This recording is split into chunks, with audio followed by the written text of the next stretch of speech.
أعوذ بالله من الشيطان الرجيم.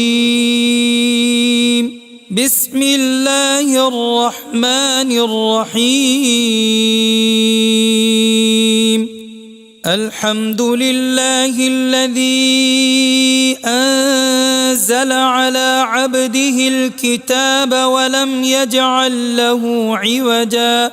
قيما لينذر بأسا شديدا من لدنه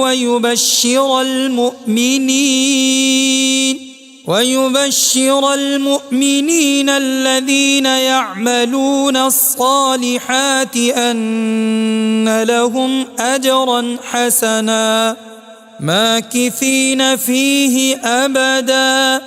وينذر الذين قالوا اتخذ الله ولدا ما لهم به من علم ولا لآبائهم كبرت كلمة تخرج من أفواههم إن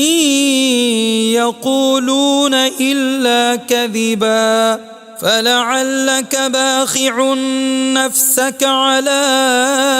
آثارهم إن لم يؤمنوا بهذا الحديث أسفا إنا جعلنا ما على الأرض زينة لها لنبلوهم أيهم أحسن عملا وإنا لجاعلون ما عليها صعيدا جرزا أم حسبت أن أصحاب الكهف والرقيم كانوا من آياتنا عجبا إذ أوى الفتية إلى الكهف فقالوا ربنا آتنا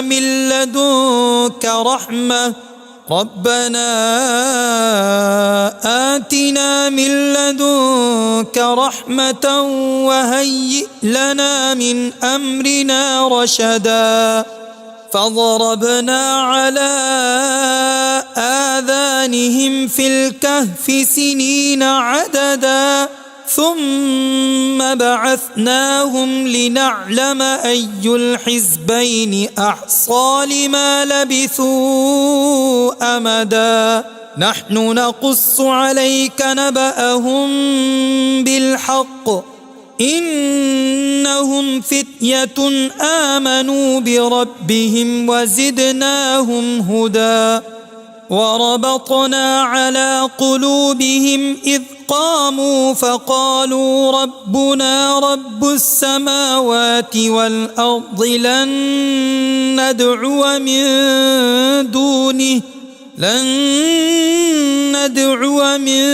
دونه إلها لقد قلنا إذا شططا هؤلاء قومنا اتخذوا من دونه آلهة لولا يأتون عليهم بسلطان بين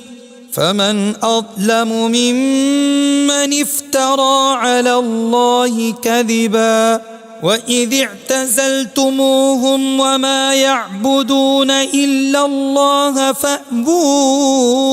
إلى الكهف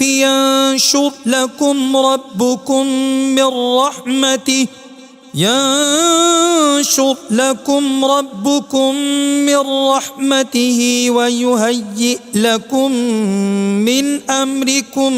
مرفقا وترى الشمس إذا طلعت تزاور عن كهفهم ذات اليمين وإذا غربت تقرضهم ذات الشمال وهم في فجوة منه ذلك من آيات الله من يهد الله فهو المهتد ومن يضلل فلن تجد له وليا مرشدا وتحسبهم أيقاظا وهم رقود ونقلبهم ذات اليمين وذات الشمال وكلبهم باسط ذراعيه بالوصيد لو اطلعت عليهم لوليت منهم فرارا ولملئت منهم رعبا وكذلك بعثناهم ليتساءلوا بينهم قال قائل منهم كم لبثتم قالوا لبثنا يوما أو بعض يوم قالوا ربكم أعلم بما لبثتم فابعثوا أحدكم بورقكم هذه إلى المدينة فلينظر أيها أزكى طعاما فليأتكم برزق منه وليتلطف ولا يشعرن بكم أحدا إنهم إن يظهروا عليكم يرجموكم أو يعيدوكم في ملتهم ولن تفلحوا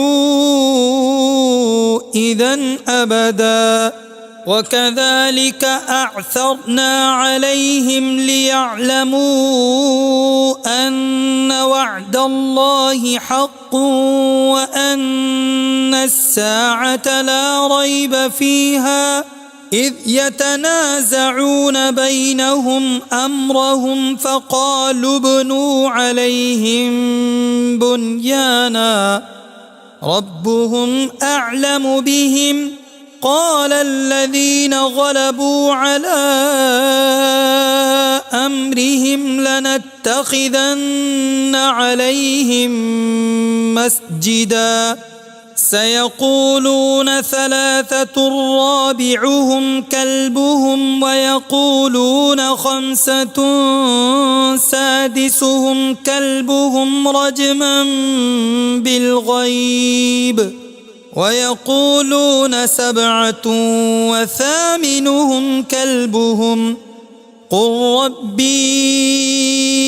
أعلم بعدتهم ما يعلمهم إلا قليل فلا تمار فيهم إلا مراء ظاهرا ولا تستفت فيهم منهم أحدا ولا تقولن لشيء إني فاعل ذلك غدا إلا أن يشاء الله واذكر ربك إذا نسيت وقل عسى أن يهديني ربي لأقرب من هذا رشدا ولبثوا في كهفهم 300 سنين وازدادوا 9 قل الله أعلم بما لبثوا له غيب السماوات والأرض أبصر به وأسمع ما لهم من دونه من ولي ولا يشرك في حكمه أحدا واتل ما أوحي إليك من كتاب ربك لا مبدل لكلماته ولن تجد من دونه ملتحدا واصبر نفسك مع الذين يدعون ربهم بالغداة والعشي يريدون وجهه ولا تعد عيناك عنهم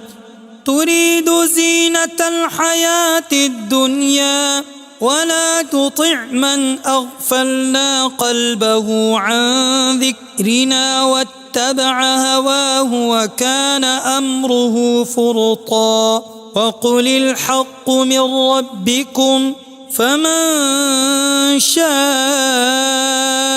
فليؤمن ومن شاء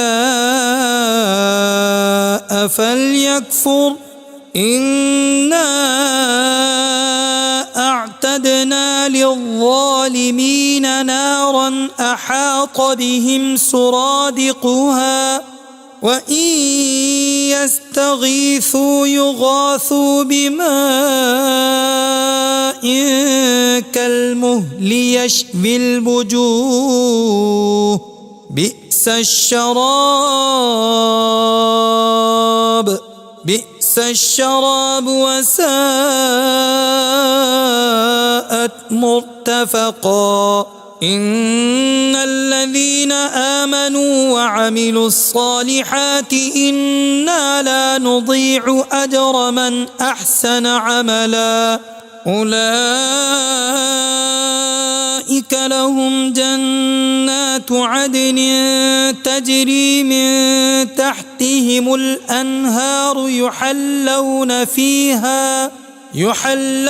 فيها من أساور من ذهب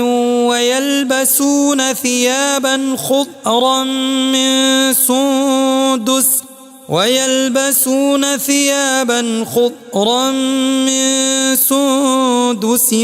وإستبرق متكئين فيها على الأرائك نعم الثواب وحسنت مرتفقا واضرب لهم مثل الرجلين جعلنا لأحدهما جنتين من أعناب وحففناهما بنخل وجعلنا بينهما زرعا كلتا الجنتين آتت أكلها ولم تظلم منه شيئا وفجرنا خلالهما نهرا وكان له ثمر فقال لصاحبه وهو يحاوره أنا أكثر منك مالا وأعز نفرا ودخل جنته وهو ظالم لنفسه قال ما أظن أن تبيد هذه أبدا وما أظن الساعة قائمة ولئن رددت إلى ربي لأجدن خيرا منها منقلبا قال له صاحبه وهو يحاوره أكفرت بالذي خلقك من تراب ثم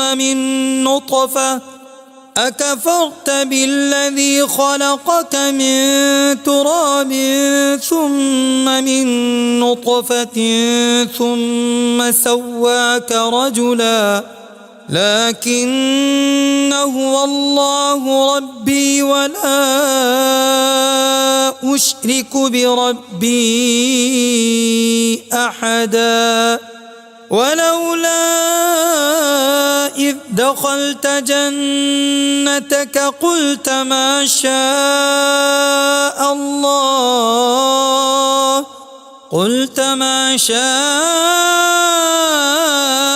الله لا قوة إلا بالله إن ترني أنا أقل منك مالا وولدا فعسى ربي أن يؤتيني يؤتيني خيرا من جنتك ويرسل عليها حسبانا من السماء فتصبح صعيدا زلقا أو يصبح ماؤها غورا فلن تستطيع له طلبا وأحيط بثمره فأصبح يقلب كفيه على ما أنفق فيها وهي خاوية على عروشها ويقول يا ليتني لم أشرك بربي أحدا ولم تكن له فئة ينصرونه من دون الله وما كان منتصرا هنالك الولاية لله الحق هو خير ثوابا وخير عقبا واضرب لهم مثل الحياة الدنيا كماء أنزلناه من السماء فاختلط به نبات الأرض فأصبح هشيما تذروه الرياح وكان الله على كل شيء مقتدرا المال والبنون زينة الحياة الدنيا والباقيات الصالحات خير عند ربك ثوابا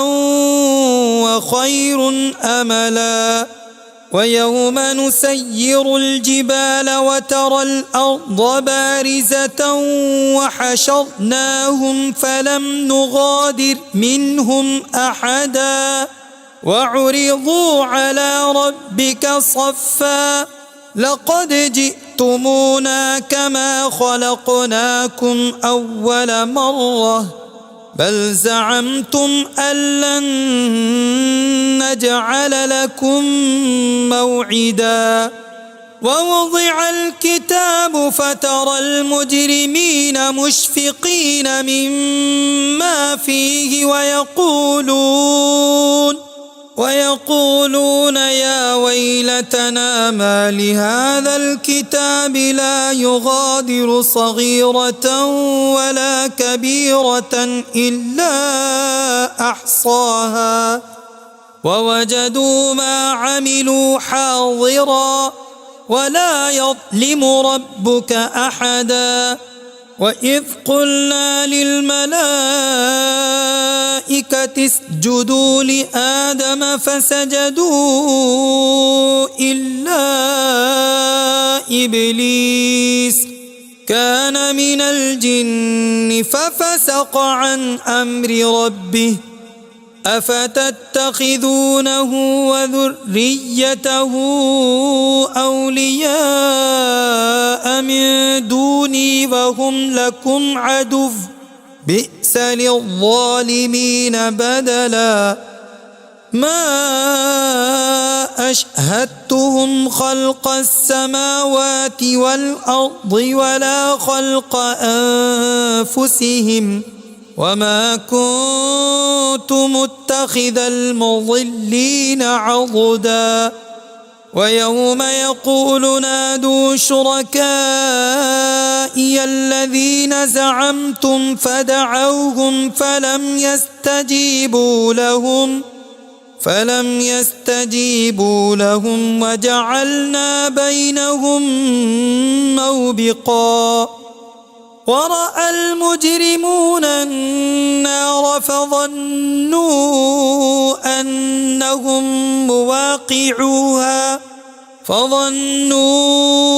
أنهم مواقعوها ولم يجدوا عنها مصرفا ولقد صرفنا في هذا القرآن للناس من كل مثل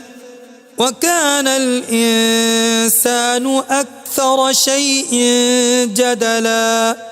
وما منع الناس أن يؤمنوا إذ جاءهم الهدى ويستغفروا ربهم إلا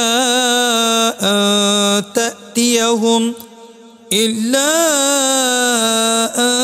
تأتيهم سنة الأولين أو يأتيهم العذاب قبلا وما نرسل المرسلين إلا مبشرين ومنذرين ويجادل الذين كفروا بالباطل ليدحضوا به الحق واتخذوا آياتي وما أنذروا هزوا ومن أظلم ممن ذكر بآيات ربه فأعرض عنها ونسي ما قدمت يداه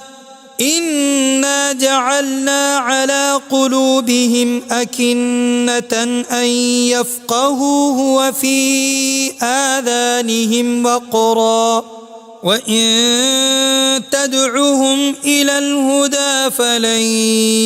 يهتدوا إذا أبدا وربك الغفور ذو الرحمة لو يؤاخذهم بما كسبوا لعجل لهم العذاب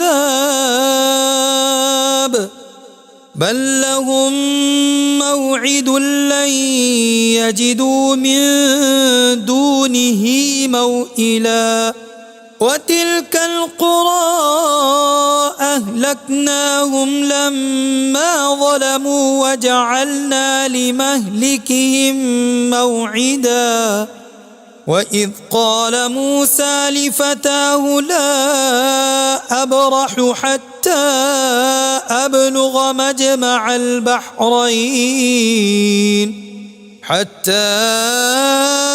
أبلغ مجمع البحرين أو أمضي حقبا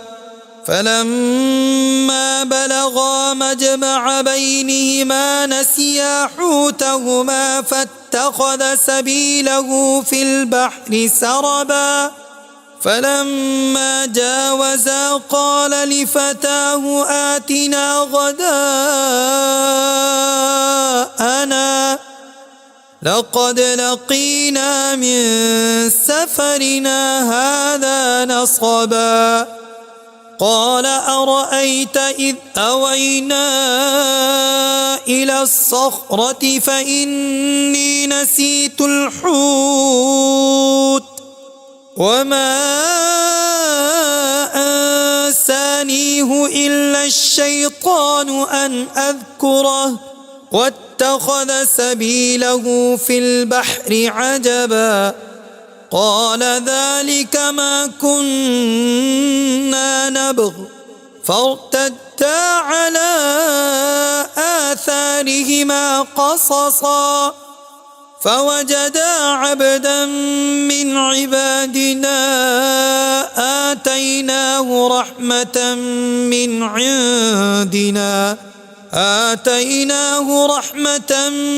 عندنا وعلمناه من لدنا علما قال له موسى هل أتبعك على أن تعلمني مما علمت رشدا قال إنك لن تستطيع معي صبرا وكيف تصبر على ما لم تحط به خبرا قال ستجدني إن شاء الله صابرا ولا أعصي لك أمرا قال فإن اتبعتني فلا تسألني عن شيء حتى أحدث لك منه ذكرا فانطلقا حتى إذا ركبا في السفينة خرقها قال أخرقتها لتغرق أهلها لقد جئت شيئا إمرا قال ألم أقل إنك لن تستطيع معي صبرا قال لا تؤاخذني بما نسيت ولا ترهقني من أمري عسرا فانطلقا حتى إذا لقيا غلاما فقتله قال أقتلت نفسا زكية بغير نفس لقد جئت شيئا نكرا قال ألم أقل لك إنك لن تستطيع معي صبرا قال إن سألتك عن شيء بعدها فلا تصاحبني قد بلغت من لدني عذرا فانطلقا حتى إذا أتيا أهل قرية استطعما أهلها فأبوا أن يضيفوهما فوجدا فيها جدارا يريد أن ينقض فأقامه قال لو شئت لاتخذت عليه أجرا قال هذا فراق بيني وبينك سأنبئك بتأويل ما لم تستطع عليه صبرا أما السفينة فكانت لمساكين يعملون في البحر فأردت أن أعيبها وكان وراءهم ملك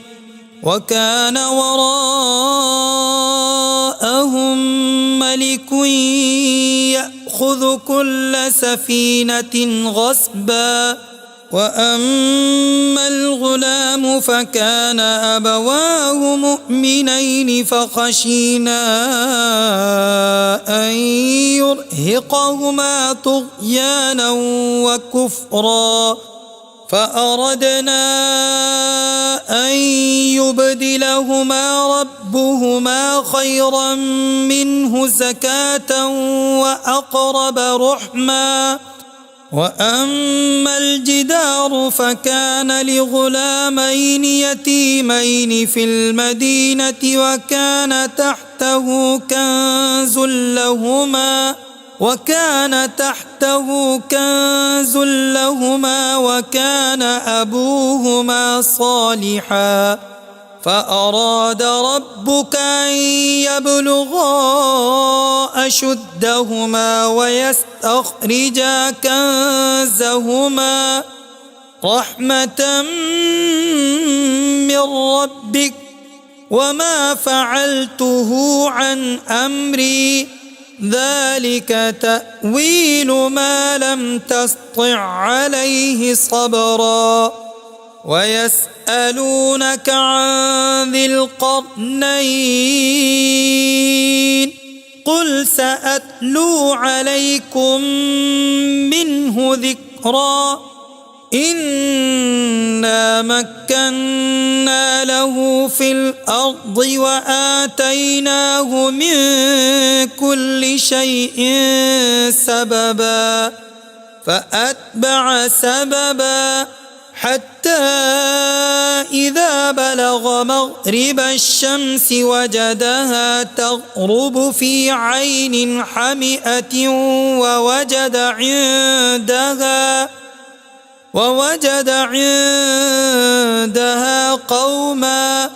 قلنا يا ذا القرنين إما أن تعذب وإما أن تتخذ فيهم حسنا قال أما من ظلم فسوف نعذبه ثم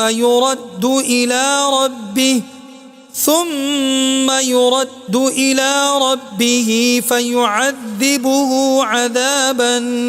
نكرا وأما من آمن وعمل صالحا فله جزاء الحسنى وسنقول له من أمرنا يسرا ثم أتبع سببا حتى إذا بلغ مطلع الشمس وجدها تطلع على قوم لم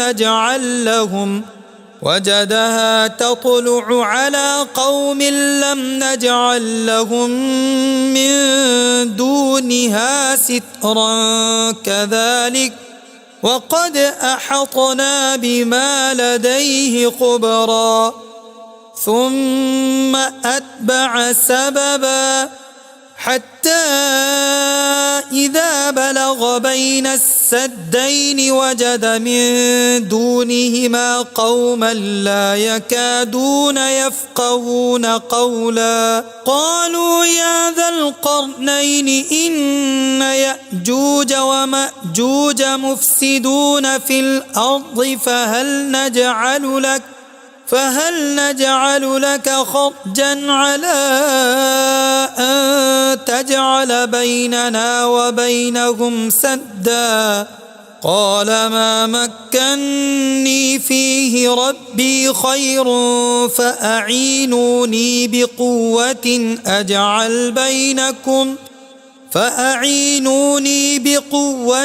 أجعل بينكم وبينهم ردما آتوني زبر الحديد حتى إذا ساوى بين الصدفين قال انفخوا حتى إذا جعله نارا قال آتوني أفرغ عليه قطرا فما استطاعوا أن يظهروه وما استطاعوا له نقبا قال هذا رحمة من ربي فإذا جاء وعد ربي جعله دكا وكان وعد ربي حقا وتركنا بعضهم يومئذ يموج في بعض ونفخ في الصور فجمعناهم جمعا وعرضنا جهنم يومئذ للكافرين عرضا الذين كانت أعينهم في غطاء عن ذكري وكانوا لا يستطيعون سمعا أفحسب الذين كفروا أن يتخذوا عبادي من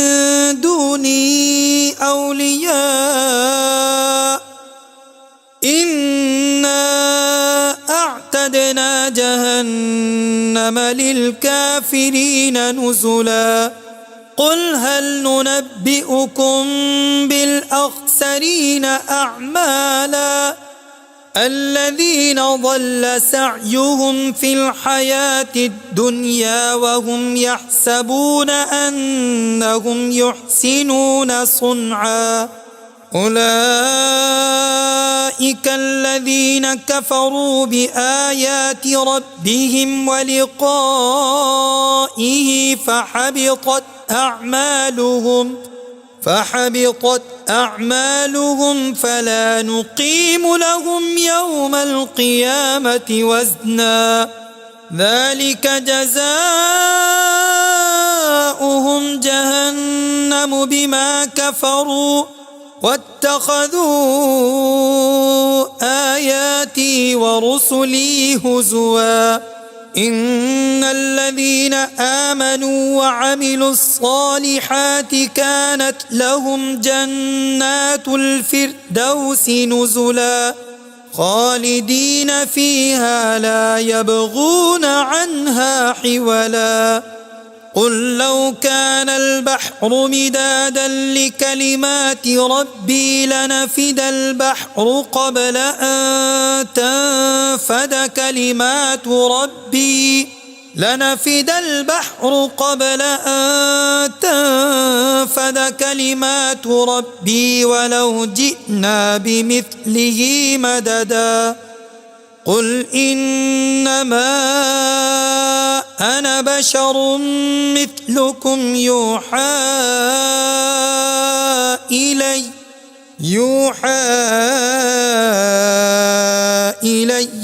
أنما